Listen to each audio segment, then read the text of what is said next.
Halo semuanya, ketemu lagi di Iyo Irwan Channel, berbagi tidak akan membuat rugi. Bagaimana kabarnya teman-teman semuanya? Semoga teman-teman semuanya dalam keadaan sehat dan tentunya lancar rezekinya. Pada kesempatan kali ini, Iyo Irwan kembali akan membahas tentang revitalisasi satuan pendidikan khususnya di jenjang sekolah dasar. Pada video kali ini kita akan membahas tentang laporan keuangan atau laporan pertanggungjawabannya, khususnya di buku kas umum. Seperti apa format dari buku kas umum tersebut? Kita lihat di panduan terlebih dahulu. Nah, formatnya seperti ini ya teman-teman. Ada nomor, tanggal, uraian, nomor bukti, penerimaan, pengeluaran, dan saldo. Dan di sini jumlah penerimaannya, jumlah pengeluarannya, dan saldo akhirnya berapa. Dan di sini ada pada hari ini, hari apa, tanggal berapa, buku kas umum ditutup dengan keadaan posisi buku sebagai berikut. Nah, ini diambilkan dari saldo di sini ya, saldo buku kas umum. Kemudian saldo bank ini nanti diambil dari saldo buku bank. Kemudian saldo pembantu kas tunai juga diambilkan dari buku pembantu kas tunai. Kemudian nanti perbedaannya seperti apa? Harusnya nanti tidak ada perbedaan di sini, bisa kosong andai kata nanti transaksinya sudah benar antara buku kas umum, buku bank, dan buku pembantu kas tunai. Nanti maka di sini nilainya adalah kosong. Kalau ada perbedaan berarti nanti ada yang mungkin kekeliruan atau belum diisi seperti itu. Nah, untuk memudahkan kita bisa menggunakan file Excel ya biasanya. Di sini ada contoh aplikasi laporan keuangan khusus untuk Revit ini. Nah, misalnya kita pergi ke buku kas umum, kemudian di bulan Agustus ya ini. Misalkan di sini buku kas umum ini yang akan dimasukkan adalah uang masuk dan uang keluar. Nah, uang masuk biasanya adalah terkait dengan dana masuk ke dalam rekening. Nah, di sini di saldo awal bulan Agustus ini terintegrasi dari bulan sebelumnya ya. Kemudian kita bisa masukkan di sini, nanti nomornya di sini sudah otomatis, tidak perlu diisi kalau menggunakan aplikasi ini. Misalnya tanggal 12 Agustus 2026 itu ada dana masuk rekening. Nah, berapa misalkan penerimaannya, dana masuk rekeningnya 500 juta misalkan. Nah, di sini maka saldonya di sini akan berubah menjadi 500 juta. Lalu misalkan kita melakukan transaksi pembelian APD misalkan. Misalnya pembelian APD di tanggal 17 Agustus. Mumpung pas libur terus beli misalkan. Pembelian atau bayar pembelian APD.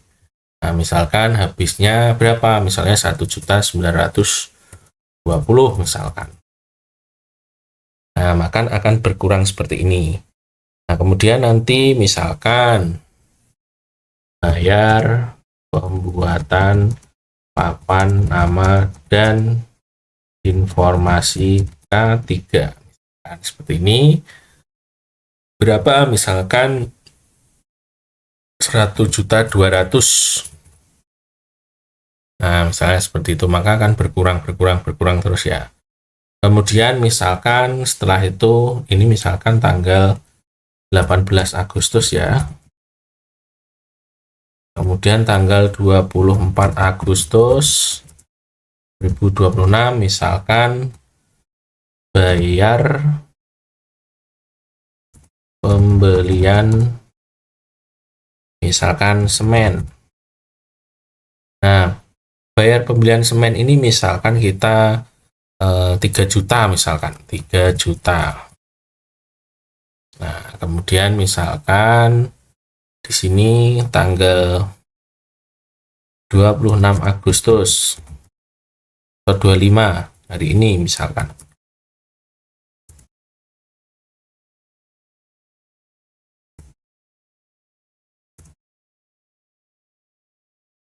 Bayar pembelian material besi misalkan. Nah, kita beli besi misalkan 6 juta. Nah, ini akan mengurangi seperti ini ya. Kemudian terkait ini, apakah transaksi kita ini ada pajak atau tidak? Biasanya pajak itu kan yang melebihi 2 juta, maka di bagian ini kan masuk jadi tidak dipajaki ya. Ini kemudian transaksi pengeluarannya dalam satu nota ya, ini pembelian APD-nya yang dimasukkan Jadi jangan diinput satu persatu, cukup yang satu nota itu jumlahnya berapa, dimasukkan di buku kas umum. Kalau diinput satu persatu itu nanti masuknya di buku pembantu kas tunai. Kemudian di sini misalkan 1.920.000 berarti tidak pajak ya ini. Kemudian yang 1.200.000 berarti juga tidak pajak. Lalu yang 3 juta karena lebih dari 2 juta maka ini pajak. Pajaknya apa? Misalkan pajak PPN 11%, kemudian PPh pasal 21. Nah, ini 11%.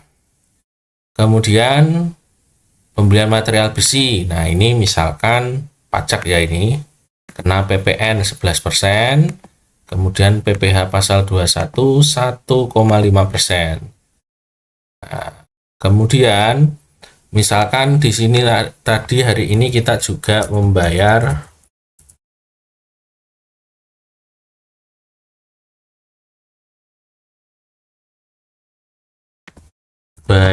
biaya perencanaan.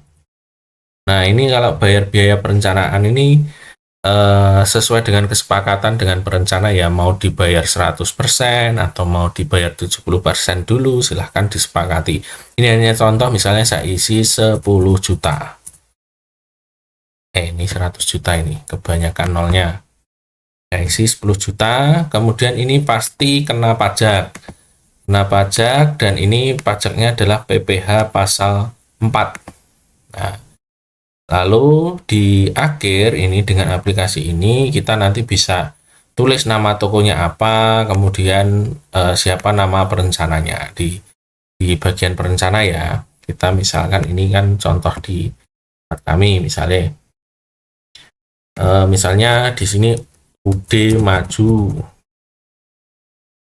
Nah, nama pemiliknya siapa? Misalnya Roni. Kemudian ini CV Taruma, misalkan nama pemiliknya Juju misalkan. Kemudian di sini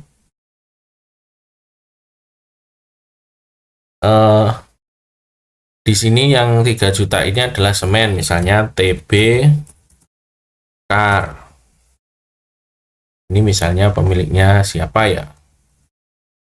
Romi misalkan. Kemudian untuk besi misalnya juga beli di TB Mekar, maka ini Romi.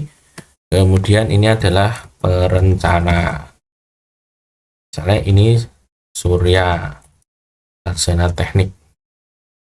Nah, ini nanti teman-teman, maka di bagian akhir nanti akan ada penandatanganan. Nah, penandatanganan ini nanti diambil dari data. Jadi di bagian data nanti kita isi. Kemudian ini harinya, misalnya 31 Agustus itu hari apa ya? Misalnya mau kita tutup 31 Agustus, oh hari Senin. Hari Senin kita pilih di sini. Kita pilih hari Senin. Nah, tanggalnya 31 Agustus, diambil dari data di depan. Kemudian ini sisanya, perbedaannya ini mengapa? Karena di buku bank belum dimasukkan. Nah, di aplikasi ini nanti tidak hanya BKU saja ya. Nanti ada buku bank, misalkan buku bank di bulan Agustus tadi tanggal 12 ya, 12 Agustus 2026, dana masuk rekening. Nah, tadi masuknya adalah 500 juta. Nah, kemudian misalnya 14 Agustus 2026 ambil dana dari bank misalkan. Nah, ambilnya berapa? Misalnya 150. Nah, kemudian nanti kita lihat di bagian buku kas umum, di bagian akhir, kalau report harus scroll, nanti teman-teman pakai ini saja, filter. Kemudian yang blank, centangnya dihilangi, di oke, nanti muncul seperti ini. Jadi kalau mau dicetak seperti itu, mau dicetakkan tampilannya seperti ini ya teman-teman. Kemudian kalau nanti ada yang kurang, nanti bisa disetting print areanya. Nah, ini sudah muncul. Nah, kenapa ada selisih ini? Karena selisih ini tadi ada di buku kas. Nah, buku kas tunai. Nah, yang harus dimasukkan. Nanti kalau buku kas tunainya sudah dimasukkan, nanti bisa saldonya 0. Misalnya APD ini kan, APD-nya 1.920.000. Nah, ini kan harus dimasukkan satu persatu di buku kas tunai. Nah, misalkan kita coba saja ya, misalkan APD di buku kas tunai. Misalnya kita masukkan, ini pastikan ambil dana, ya kan, masuk 150, ya kan. Nah, ini baru 15 juta tambah satu lagi. Nah, tadi tanggal 14 misalnya.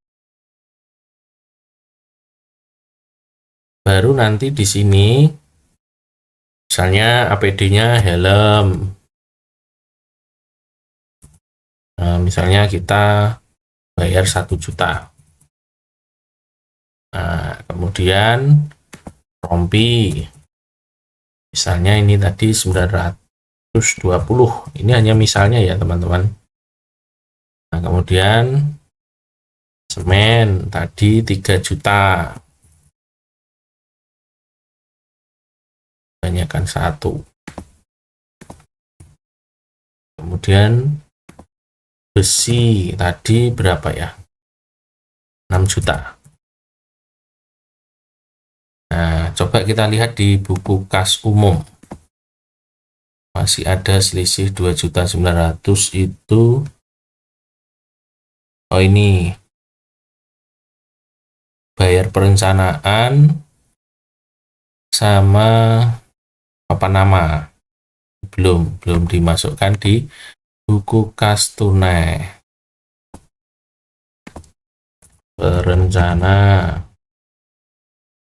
10 juta. Nah, kemudian ini tadi harusnya 920. Kemudian ini misalnya papan informasi tadi 1.200.000. Nah, misalnya kalau sudah sesuai ini, kita coba di buku kas umumnya. Nah, ini saldonya perbedaannya sudah 0, artinya sudah transaksinya sudah dicatat lengkap di buku kas tunai. Kalau belum dicatat lengkap di buku kas tunai, maka di sini perbedaannya akan muncul. Kalau di sini, kalau nanti perbedaannya sudah kosong, artinya di saldo kas tunai itu sudah dicatat. Seperti itu. Dan yang dicatat di sini adalah saldo kas tunai. Jadi kas tunainya masih berapa ditambah buku bank. Nah, itu akan jumlahnya dari ini.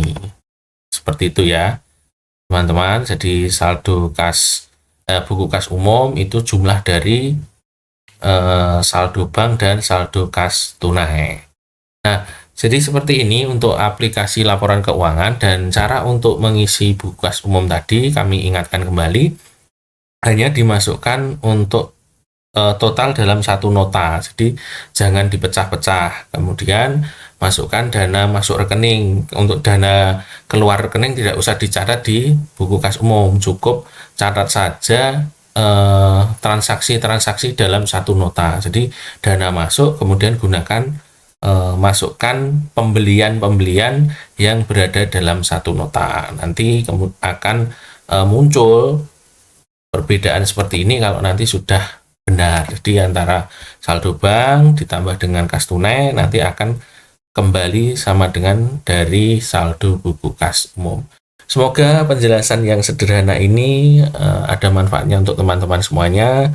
Jangan lupa dukung channel ini dengan like, komen, dan subscribe-nya. Sampai ketemu lagi di video-video berikutnya. Oh ya, bagi teman-teman yang menginginkan aplikasi ini, silahkan kalian cek di deskripsi video. Sudah Iyo Irwan tautkan di sana, silahkan dicek out. Harganya sangat terjangkau dan tentunya semoga bisa membantu teman-teman dalam menyelesaikan laporan pertanggungjawaban terutama keuangan di program revitalisasi satuan pendidikan ini. Sekian dari Irwan ya, sampai jumpa lagi di video-video berikutnya.